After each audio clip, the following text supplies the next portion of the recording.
Alors, on se rend compte que dans cette affaire à la Confédération africaine, parmi les principaux plaignants, nous avons la CEFAC. La CEFAC qui, a quelques heures seulement du verdict du jury disciplinaire du côté de la CAF, a attaqué Samuel Eto'o sur sa nationalité.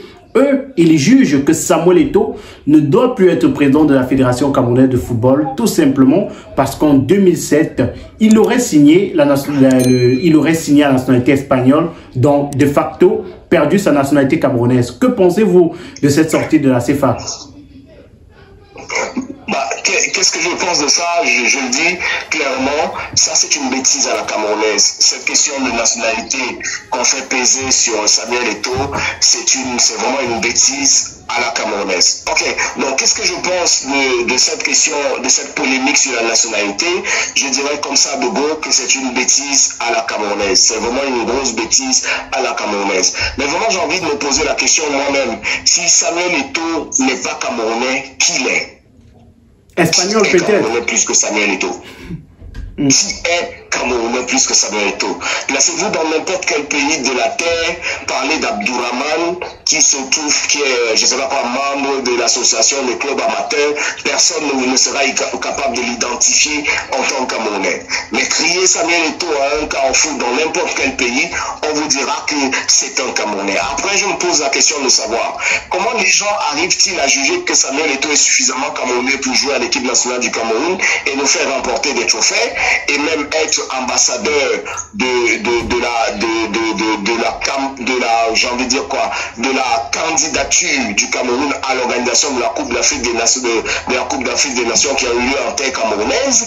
Comment on arrive à juger qu'il est suffisamment camerounais en ce moment et comment on arrive à juger qu'il est suffisamment camerounais pour parler aux Russes en faveur du pays à un certain moment de sa carrière et comment on arrive à nous dire maintenant qu'il n'est pas suffisamment camerounais pour être président de la Fédération camerounaise de football.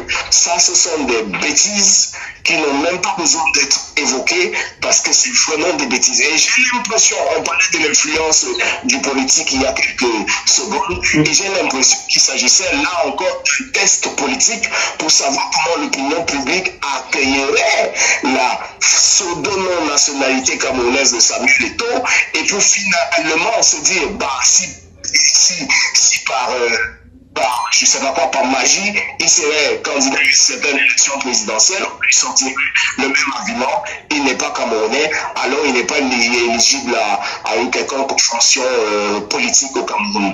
Donc c'est vraiment de la bêtise, c'est vraiment, j'ai envie de dire quoi, du parapluie politique qu'on utilise contre ce jeune homme qui finalement n'a fait que la fierté de ce pays, la fierté du continent et même la fierté du monde sportif dans lequel il évolue. Vous avez parlé là des ambitions entre guillemets présidentielles ou alors politiques que pourrait avoir Samuel Eto'o. Il faut dire que depuis plusieurs mois déjà, on lui prête ces ambitions-là, l'ambition de devenir président du Cameroun. Et vous parlez là de l'influence du politique dans cette sortie de la CEFAC. Vous pensez-vous que Samuel Eto'o voudrait être président du Cameroun? Moi, je n'ai rien à penser pour lui. Vraiment, je n'ai rien à penser pour lui, mais sincèrement, c'est un citoyen camerounais dans l'état actuel de notre pays, vu comment notre pays est géré. Je pense que tout Camerounais en âge de se présenter à une élection présidentielle devrait penser à être candidat. De toutes les façons, je ne pense pas qu'il y ait moyen de faire pire que ce qui est fait actuellement. Donc s'il veut être candidat, bah, je lui dirais simplement qu'il soit candidat, un peu comme je le dirais en n'importe quel Camerounais en âge de se présenter à une élection présidentielle au Cameroun. Alors, il faut dire que après la décision du jury disciplinaire de la CAF, les avocats de Samuel Eto'o ont fait une sortie. Ils annoncent leur intention de faire appel de la décision de payer 200 000 $ d'amende, dommages et intérêts par Samuel Eto'o fils. Sur quoi se basent ces avocats-là pour faire appel? Donc, sur quoi ils se basent? Très bien, ça par contre, c'est une très bonne question.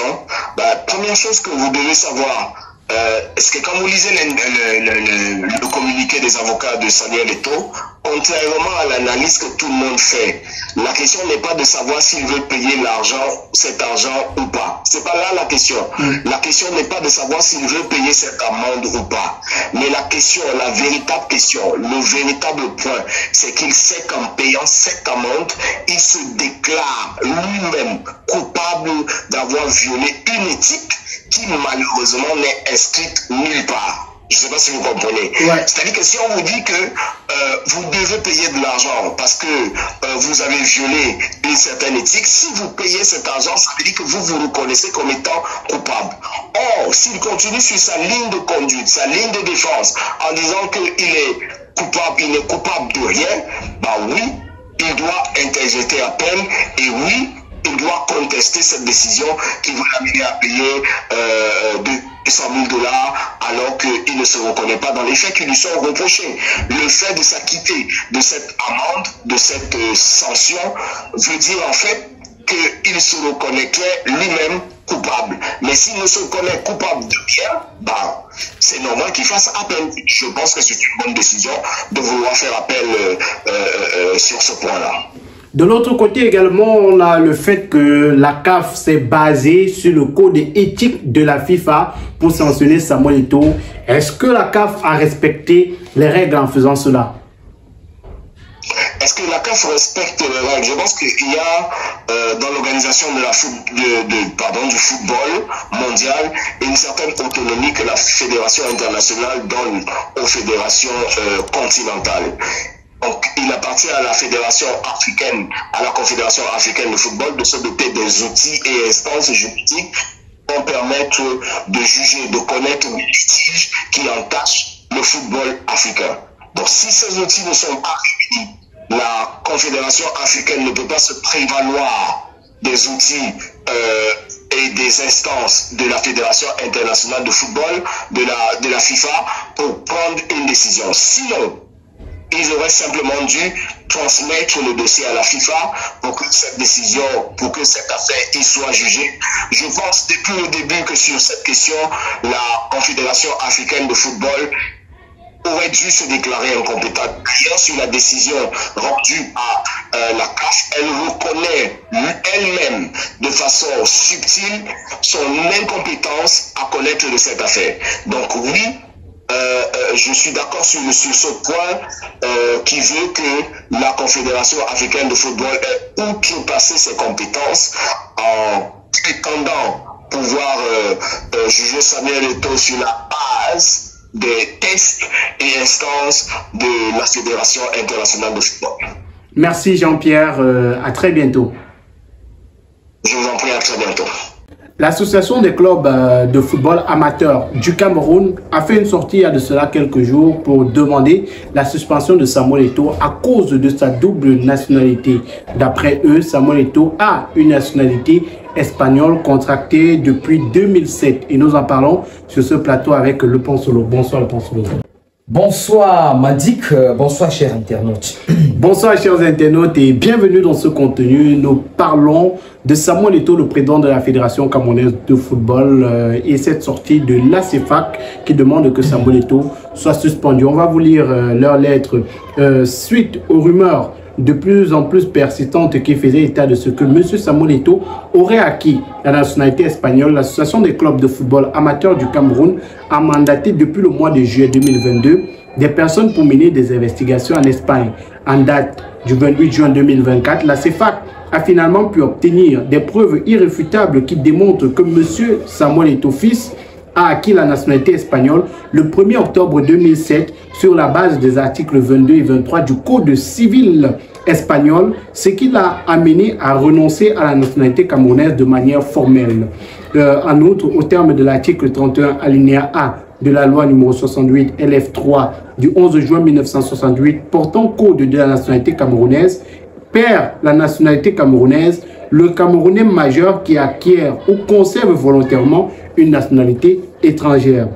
Selon la législation en vigueur au Cameroun, M. Samuel Eto'o fils a automatiquement perdu la nationalité camerounaise le 1er octobre 2007 au moment où il a acquis la nationalité espagnole.